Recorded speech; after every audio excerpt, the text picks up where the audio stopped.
Hi, I'm Casey Stry. I'm the NPN for Texas. So I am going to answer your question about what we can be doing. What would be really great is if you can look at when your legislative session is occurring, your General Assembly for your state, and you take this information and you send it to your PMP administrator. So we just came out of session, and our PMP group was actually, not lobbying, but educating and asking for money, excuse me. PMP, PDMP. So depending on if you're a physician, you like PMP. If you're a prescriber or a pharmacist, you like PDMP. So whatever. That's where we are. Anyways, getting nervous, right? But yeah, had they had this information at their fingertips, they would have had data to support what they were asking for. So they could have said, yes, we want to add on these extra functions, and here's the data to support it, right? So instead they were just saying, we want to add the extra functions, give us more money. So hopefully we'll get it, but data would have been really nice. So paying attention to when it's happening, letting them know, hey, you want this, this is going to work. It would have been really, really awesome. So. Thanks. Oh, and Missouri has a PDMP now. Yeah. Oh. Any other questions or calls to action?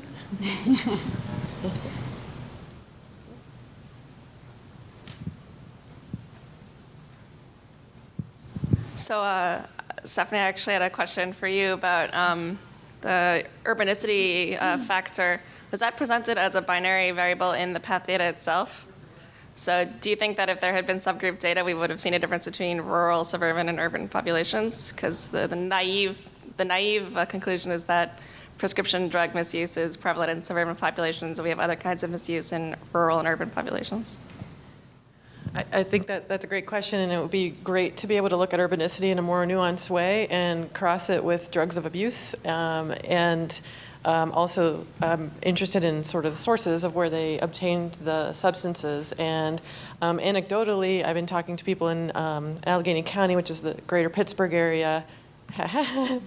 Look at that, University of Pittsburgh. And there's discussion about and this has implications, I think, for the administrative data as well, that the deaths are more concentrated in urban areas where the drugs are more available on the street drugs, but they're recorded as the location of death, but those individuals might actually live in the suburbs. And so there's an interesting interplay, I think, between urbanicity and our actual administrative data that might inform some of our policy changes. So I think we need to look at that. I don't think PATH is the best data source for that particular question. That's a really good point. Thank you.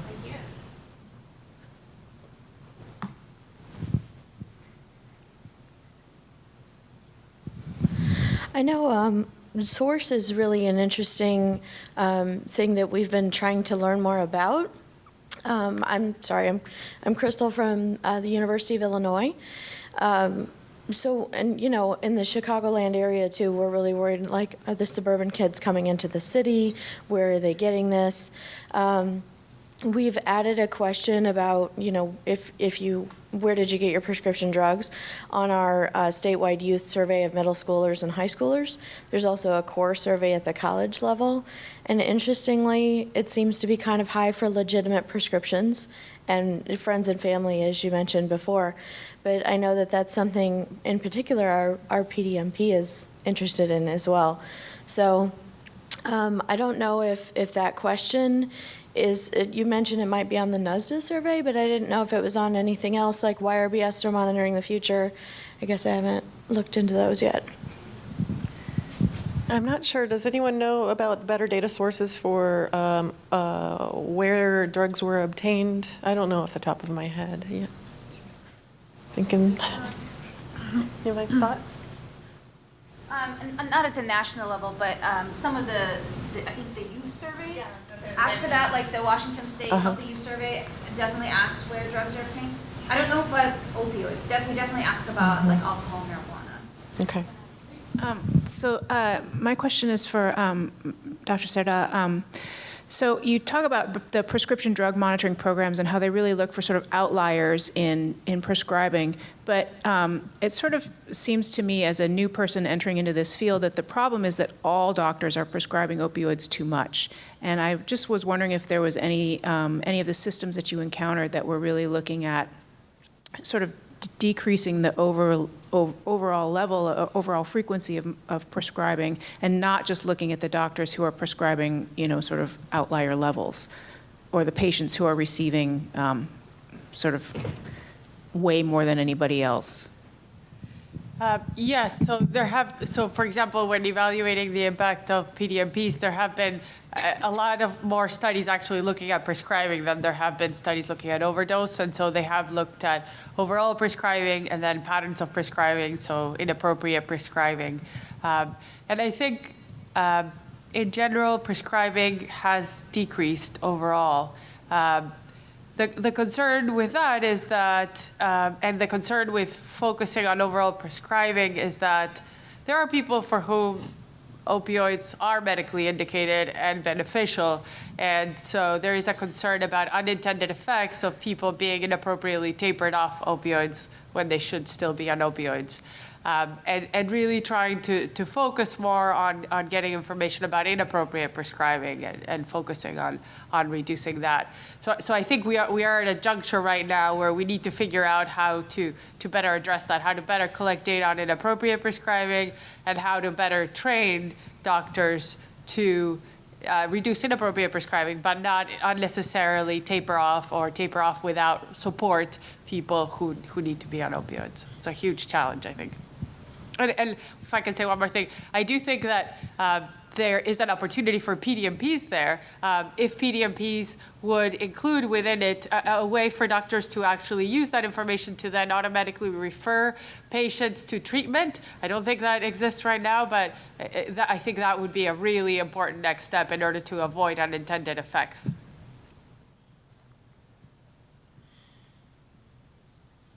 Oh, sorry. Hi, I'm Ruchir Karmali. I'm a postdoc at Kaiser Permanente in Oakland. This question is also for Dr. Serta. I was wondering if you were surprised to see any classifications of the states that were in each of your classes. I'm just wondering if you're maybe capturing some sort of like intrinsic, characteristics of the states, just in the way that they might enact policies in general, and whether that might affect how your states were classified overall. So is your question whether there were some states that I was surprised at? Yeah, like some states that were in like the reactive category versus the proactive category that you would not have expected to be in there.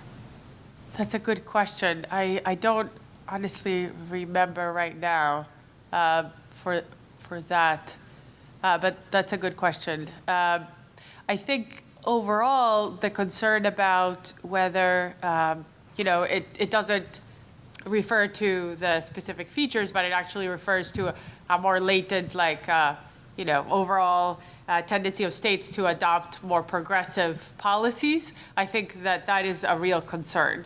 And that's why we use state fixed effects in our models, because we were very concerned that we wanted to get at the specific contribution of these features that was not due to the overall political climate of the state. I wanted to ask a question. I think this is probably for Ashley and possibly Amy.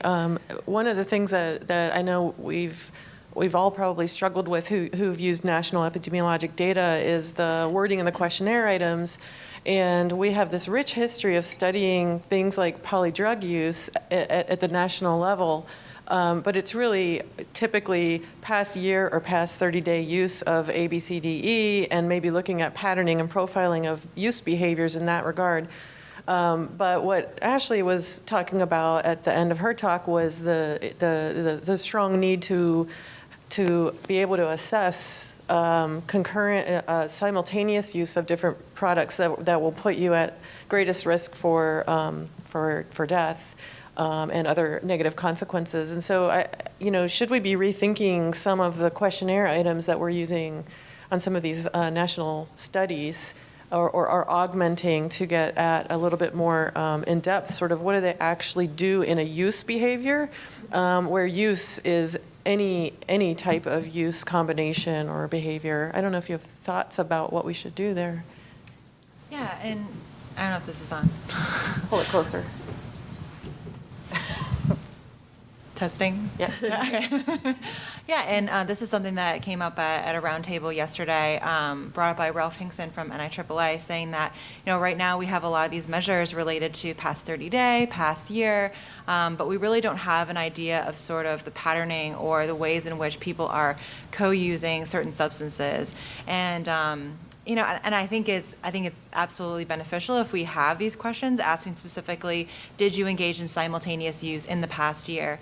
But I think, I'm such an health person though, that I think that in order to best get at some of these sort of acute level sort of issues, I think that daily diary or EMA sort of approaches would be best for that. But I think that at least moving towards including a measure of did they engage in simultaneous use of XYZ in some of these studies would be great. I know that Monitoring the Future has something related to that, related to alcohol and marijuana at least. But I don't know that there are too many other national surveys that are using these items. It'd be good to at least identify individuals at risk at the sort of broader population level. Do you want to add anything, Amy? Well, I mean, I guess I'll add as not the person that oversees these large databases, really, since they're not in my purview.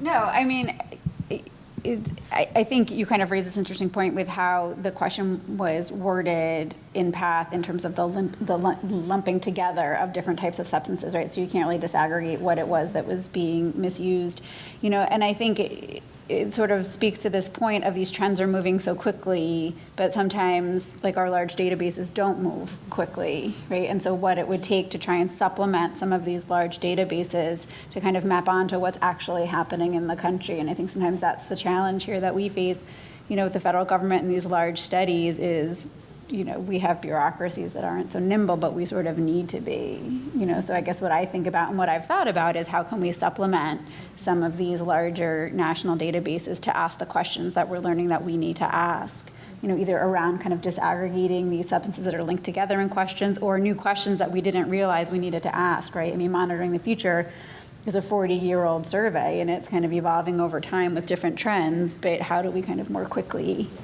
kind of add the questions that we need to add in order to kind of get the data we need in a faster way. So I think it's a good point. Great. Well, I think we're at time, so so let's thank the panel again, and if you have questions, feel free to stay.